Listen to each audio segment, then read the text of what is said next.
Hello friends, நான் வந்துட்டேன்.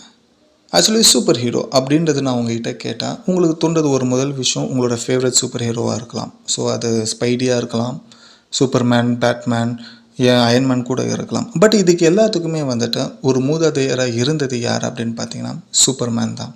S, super ஹீரோவுக்கு ஒரு புள்ளியார் சொல்லி போட்டதே இந்த சூப்பர்மேன் கேரக்டர் தான். அந்த ஒரு சூப்பர்மேன் கேரக்டர் ஸ்டில் இது வரைக்குமே ஒரு மிகப்பெரிய ஒரு சக்ஸஸ்ஃபுல்லான காமிக் கேரக்டராக இருக்குது. ஸோ இந்த ஒரு சூப்பர்மேன் வந்துட்டு இதுக்கு பின்னாடி ஒரு மிகப்பெரிய ஒரு சாபம் ஒன்று இருக்குதுன்னு சொன்னால் நம்புவீங்களா? எஸ், என்னால் இது நம்பவே முடியல. பட் ஒரு க்யூரியாசிட்டினால இதை பற்றி நான் படிக்க ஆரம்பித்ததுக்கப்புறமா பல இன்ட்ரெஸ்டிங்கான சில விஷயங்களுமே ஒரு மிஸ்டரியான சில விஷயங்களுமே நான் தெரிஞ்சுக்கிட்டேன். ஸோ அதை பற்றி தான் இந்த ஒரு வீடியோவில் உங்ககிட்ட சொல்ல வந்திருக்கேன்.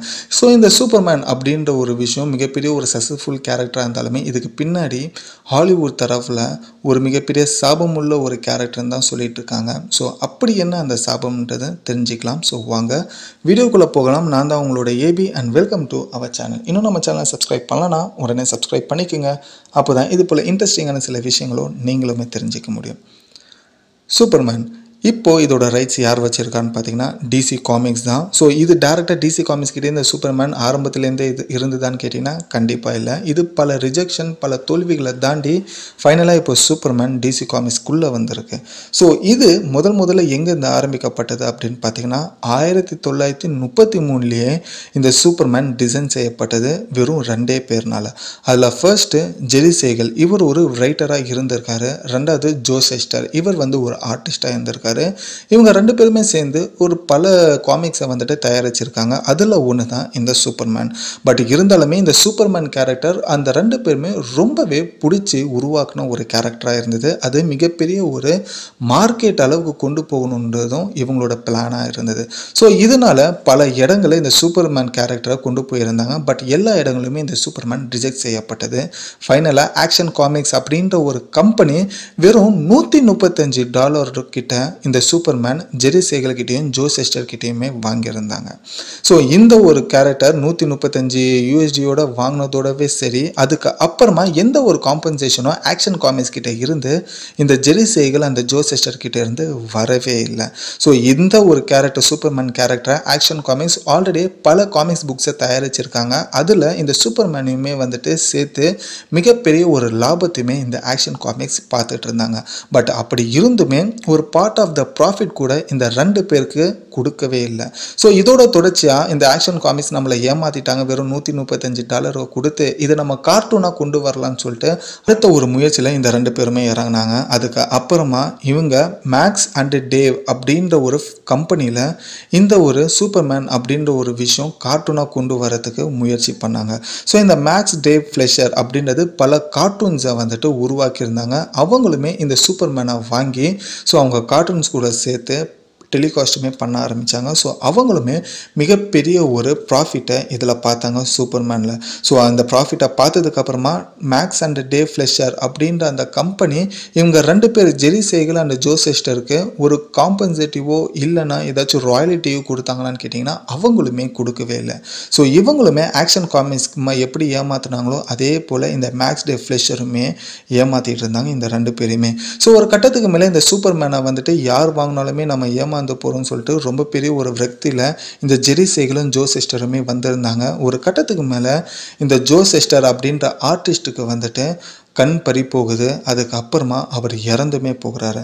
அதுக்கப்புறமா ஜெரி சேகல் வந்துட்டு ரொம்ப பெரிய ஒரு மன உடைச்சல், இந்த சூப்பர்மேன் கேரக்டரில் யாருமே நம்மளை வந்துட்டு கை கொடுக்காம எல்லாருமே ஏமாத்துறாங்கன்ற ஒரு மன உடைச்சலில் அவர் நோய்வாய்ப்பட்டு அவருமே இறந்து போகிறாரு.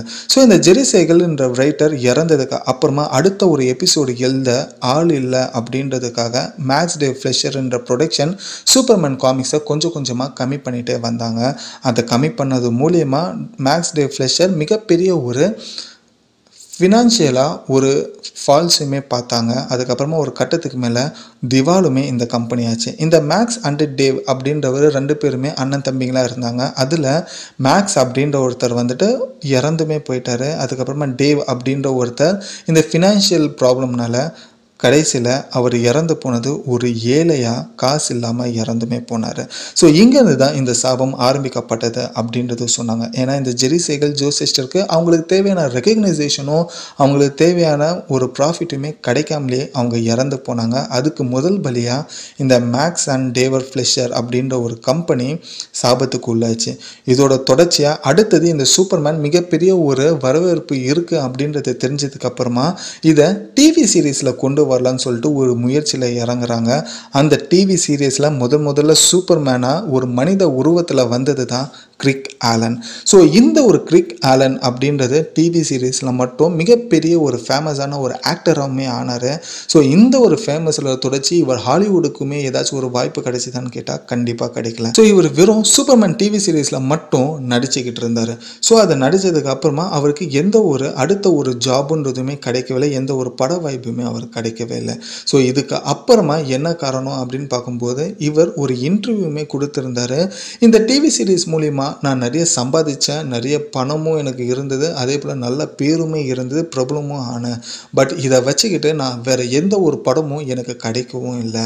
என்னை வெறும் ஒரு டிவி ஆக்டராகவே மட்டும்தான் பார்த்துட்டாங்க. ஸோ இந்த சூப்பர்மேன் எனக்கு மிகப்பெரிய ஒரு கெரியர் ஃபாலியோ கொடுத்துச்சு. இந்த சூப்பர்மேனை நான் நடிச்சிருக்கவே கூடாதுன்னு சொல்லி நான் இப்போ ஃபீல் பண்ணுறேன் அப்படின்ற ஒரு இன்டர்வியூவில் கிரிக் ஆலன் கொடுத்துருந்தாரு. அதுக்கப்புறமா அவர் சூப்பர்மேன் டிவி சீரீஸை தாண்டி வேறு எதுவுமே அவர் நடிக்காமல் ஃபைனலாக இறந்துமே போயிட்டார்.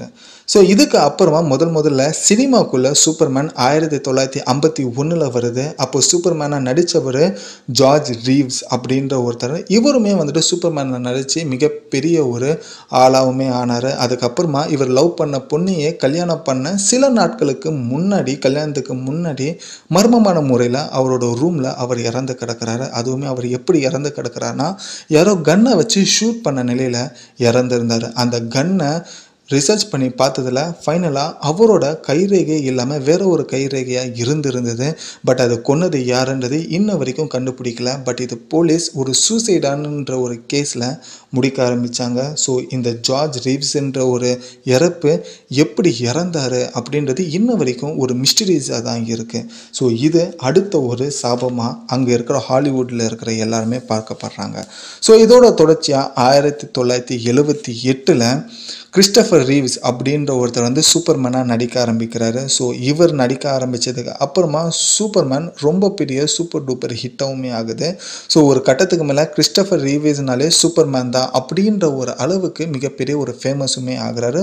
சூப்பர் ஹிட் ஆக்ஷன் மூவியாகவுமே சூப்பர்மேன் மாறுது.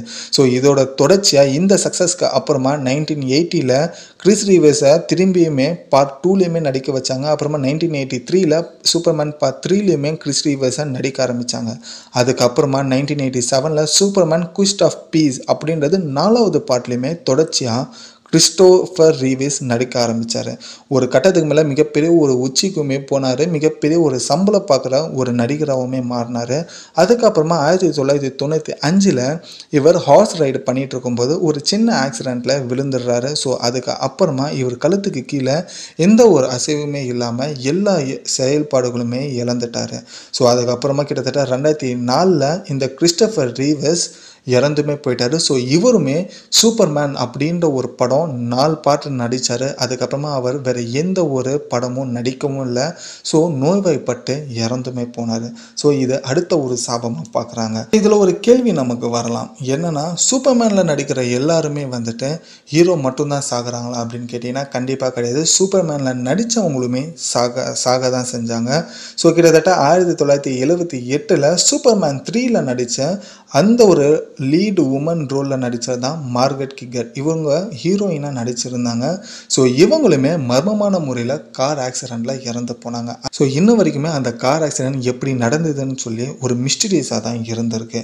ஸோ சூப்பர்மேன் மட்டும் இறந்து போகலை, சூப்பர்மேன் படத்தில் நடிக்கிற மற்ற கேரக்டர்ஸுமே இந்த மாதிரி மர்மமான முறையில் இறந்து போனாங்க. இது இன்னமும் அந்த சாபத்துக்கு பின்னாடி மிகப்பெரிய ஒரு ஸ்ட்ராங்கான ரீசனாகவுமே அமைஞ்சுது. ஸோ இதோட தொடர்ச்சியாக இப்போ ரீசெண்டாக 2020 வந்துட்டு மேன் ஆஃப் ஸ்டீல் அப்படின்ற ஒரு சூப்பர்மேன் படம் வந்தது. ஸோ அதில் வந்துட்டு நடித்தவர் தான் வந்துட்டு ரிச்சர்ட் கேபிள். ஸோ இவர் வந்துட்டு அந்த படத்துக்கு அப்புறமா பல படங்களில் இப்போ வரைக்கும் சக்ஸஸ்ஃபுல்லாக தான் போய்கிட்டு இருக்காரு. பட் இந்த ஒரு சக்ஸஸ் எது வரைக்கும் அவருக்கு நீடிக்கின்றது ஒரு மிகப்பெரிய ஒரு கேள்வி தான். ஸோ இதுக்கு அப்புறமா அவருக்கு பட வாய்ப்புகள்ன்றது கிடைக்குமா, இல்லை இவர் ஏதாச்சும் ஒரு மிஸ்டீரியஸாக வந்துட்டு பாதிக்கப்படுவாரான்றது பல பேர் தரப்பில் ஒரு கேள்விக்குறியாக வைக்கிறாங்க. சரி, இந்த ஒரு சூப்பர்மேன் பின்னாடி இவ்வளோ பெரிய ஒரு சாபம் இருக்கிறதுக்கு காரணங்கள் என்ன அப்படின்னு பார்த்தீங்கன்னா, நான் முன்ன சொன்ன மாதிரி இந்த சூப்பர்மேனை உருவாக்குன 2 பேர், ஜெரி சேகல் அண்டு ஜோ செஸ்டர். இந்த 2 பேருமே அவங்களுக்கு தேவையான ஒரு ராயல்ட்டியுமே கிடைக்கல, ஒரு காம்பன்சேஷனுமே கிடைக்கல, ஒரு ப்ராஃபிட்டுமே எந்த ஒரு கம்பெனியுமே கொடுக்கல. ஸோ அவங்க கொடுக்குறேன்னு சொல்லி அவங்க கூட டீல் பேசினதோடு தாண்டி அவங்கள ஏமாந்தது தான் மிச்சமாக இருந்தது. ஸோ இதோட தாக்கத்தில் தான் அந்த 2 பேருமே இறந்து போனாங்க. ஸோ அவங்களோட சாபம் தான் இன்ன வரைக்கும் அந்த சூப்பர்மேன் கேரக்டரில் தொடர்ச்சியாக இருக்குது அப்படின்னு சொல்லி ஹாலிவுட் தரப்பில் பேசிக்கிட்டு இருக்காங்க. பட் இது என்னோட பாயிண்ட் ஆஃப்ல நீங்கள் கேட்டு சூப்பர்மேனுக்கு மட்டுமே நடக்கலை, ஏன் ஸ்பைடர்மேனுக்குமே அப்படி தான் நடந்திருக்கு. ஸ்பைடர்மேன் 1, 2, 3 இந்த 3 பார்ட்டில் நடித்த டாபி மெக்யூர் இருக்கார் இல்லையா, ஸோ அவருமே இந்த ஸ்பைடர்மேனில் மிகப்பெரிய ஒரு உச்சிக்கு போனார். அதுக்கு அப்புறமா அவரோட பிக்கெஸ்ட் ஒரு ஹிட்டான மூவின்னு பார்த்தீங்கன்னா எதுவுமே கிடையாது. அவருமே நிறைய கேரக்டரில் நிறைய படங்கள் நடிச்சிருந்தார். பட் இருந்தாலுமே அவர் இன்னும் வரைக்கும் ஒரு அவுட் ஆஃப் ஃபீல்டாக தான் இருக்கார். ஸோ இதோட தொடர்ச்சியாக அடுத்தது பார்த்தீங்கன்னா ஹாரி பாட்டர்ன்ற ஒரு சீரீஸ் மிகப்பெரிய ஒரு ஹிட் ஆச்சு. அதில் வர அந்த கண்ணாடி போட்டிருக்கிற ஹீரோ மிகப்பெரிய ஒரு ஹிட் ஆனார். பட் அதுக்கப்புறமா அவரும் நிறைய படங்கள் நடித்தார். பட் அது எந்த அளவுக்குமே சக்ஸஸ்ன்றதும் ஆகலை. பிகாஸ் மக்கள் வந்துட்டு ஒருத்தர் சூப்பர் ஹீரோவாக பார்த்துட்டாங்கன்னா அவங்கள சூப்பர் ஹீரோவாக மட்டும்தான் நினச்சிக்கிட்டு இருப்பாங்க. அதை தாண்டி அவங்க வேறு ஏதாச்சும் ஒரு படம் நடித்தா மக்கள் அவ்வளோ சீக்கிரத்தில் ஏற்றுக்க மாட்டாங்க. ஸோ அதே பிரச்சனை தான் இந்த சூப்பர் ஹீரோஸ்க்குமே நடந்திருக்கு. ஸோ இதுதான் என்னோட பாயிண்ட் ஆஃப்ல.